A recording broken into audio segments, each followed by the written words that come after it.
Perkenalkan, nama aku Caroline Handari dari Fakultas Kedokteran Universitas Padjadjaran dengan NPM 82. Dan hari ini aku mau bercerita tentang pentingnya tidur terhadap fungsi otak dan juga tubuh kita. Pada tahun 1965, seorang remaja berusia 17 tahun bernama Randy Gardner terjaga selama 264 jam dan dia pun mulai mengalami gangguan fisiologis, mulai dari tidak bisa berkonsentrasi, tidak bisa merasakan tekstur benda, kemudian dia menjadi moody, tidak terkoordinasi, dan bahkan dia mengalami masalah dengan short term memorinya. Dan pada tahun 2014, seorang fans bola terjaga selama 48 jam setelah menonton World Cup dan kemudian dia pun meninggal dunia. Jadi sebenarnya apa sih pentingnya tidur untuk otak dan juga tubuh kita? Seperti kita tahu, otak kita sendiri memiliki banyak sekali fungsi dan juga dia mengatur seluruh fungsi tubuh kita. Yang terpenting adalah fungsi learning dan juga memori. Di mana untuk fungsi tersebut, otak kita ini memiliki struktur yang mengaturnya bernama hipokampus. Nah, kita bisa bayangkan hipokampus ini seperti sponge sabun yang siap menerima informasi, yaitu airnya ya, siap menyerap informasi, kemudian dia akan mengolahnya sebelum ditransfer ke bagian otak lain untuk penyimpanan jangka panjang dan juga bersifat permanen. Nah, ternyata hipokampus ini perlu sekali yang namanya tidur, baik sebelum proses learning dan memory dan setelah proses learning dan memory. Kenapa? Seperti kita bayangkan sebelumnya, ketika sponge mau menyerap memori atau menyerap informasi baru, tentu dia harus bersifat kering dulu kan, harus bisa kering supaya dia bisa menyerap air yang banyak. Nah, untuk itulah diperlukan proses tidur sebelum learning dan memory. Dan hal yang sama setelah dia menyerap air tersebut, tentu dia harus mentransfernya ke bagian otak lain yang berfungsi sebagai tempat penyimpanan. Maka dari itu perlu juga proses tidur untuk melakukan hal tersebut. Nah, pada sebuah penelitian yang dilakukan terhadap dua grup, di mana grup yang pertama diberi perlakuan untuk tidur cukup selama 8 jam dan grup yang satu lagi tidak tertidur. Kemudian keesokan harinya mereka diminta untuk membaca fakta-fakta baru sambil diteliti aktivitas otak mereka. Dan ternyata menarik banget loh teman-teman, ketika diteliti aktivitas learning dan memory pada grup orang yang tidak tidur menurun sebanyak 40% dibandingkan grup orang yang tidur tadi. Dan ketika diteliti lagi fungsi hipokampusnya, kenapa sih bisa terjadi? Pada orang yang tidur cukup ternyata banyak sekali ditemukan aktivitas-aktivitas learning dan memory, sedangkan pada grup yang tidak tidur bukan hanya ya, bahkan tidak terdapat aktivitas learning dan memori di hipokampusnya. Bayangkan, segitu bedanya karena dia pun tidak bisa menyerap informasi lagi. Artinya ketika pada saat harusnya dalam proses tidur informasi yang telah diserap itu ditransfer, pada orang yang tidak tidur tidak terjadi kan? Sehingga ketika keesokan harinya dia menerima informasi-informasi baru, informasi tersebut seperti di bounce atau ditolak. Kayak contohnya ketika dia udah basah nih sponsnya, otomatis ketika ditambahin air baru dia bilang, hey masih basah nih, gak bisa menyerap yang baru. Seperti itu kan kurang lebih. Dan kemudian diteliti lagi nih, sebenarnya apa sih yang menjadi tanda hipokampus ini mentransfer memori pada saat malam hari dan pada saat tidur. Kemudian diteliti pada grup yang tadi yang tertidur cukup, di gelombang otaknya ternyata didapati ada yang namanya sleep spindle, di mana sleep spindle ini merupakan tanda atau ciri bahwa sedang terjadi transfer memori pada saat tertidur pada malam hari. Jadi begitu luar biasa bukan dampaknya terhadap aktivitas learning dan memori kita.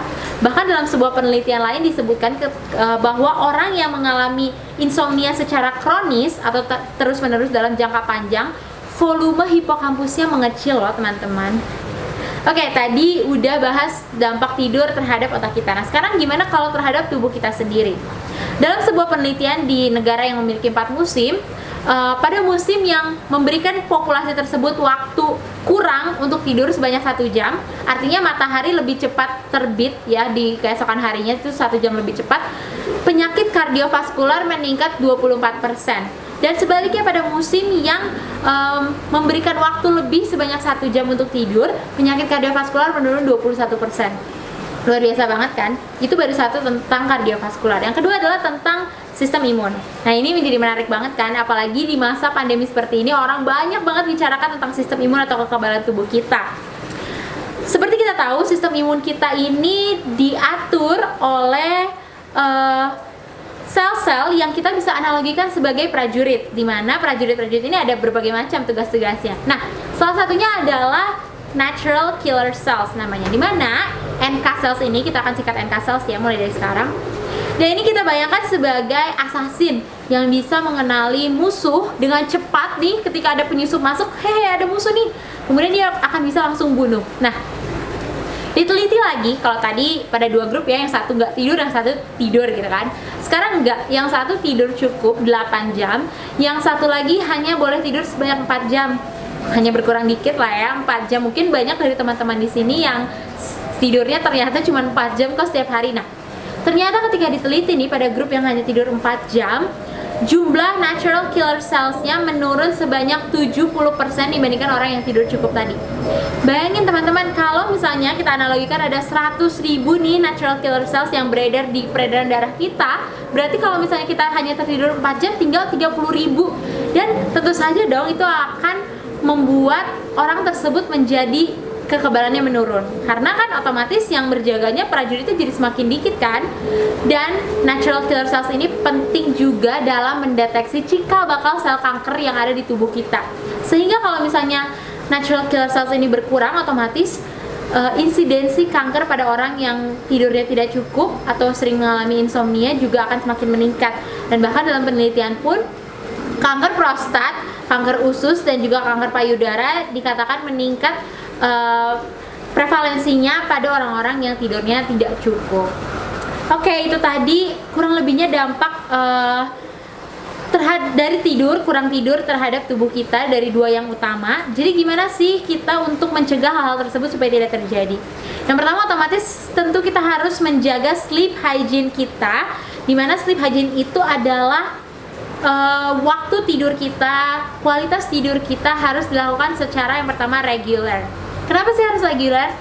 Karena tubuh kita ini punya body clock atau ya seperti alarm gitu, yang namanya adalah circadian rhythm. Dimana circadian rhythm ini dia akan beradaptasi seiring dengan kita melakukan regularity tersebut. Jadi misalnya kita tentukan nih pokoknya kita harus tidur 8 jam nih sehari minimal.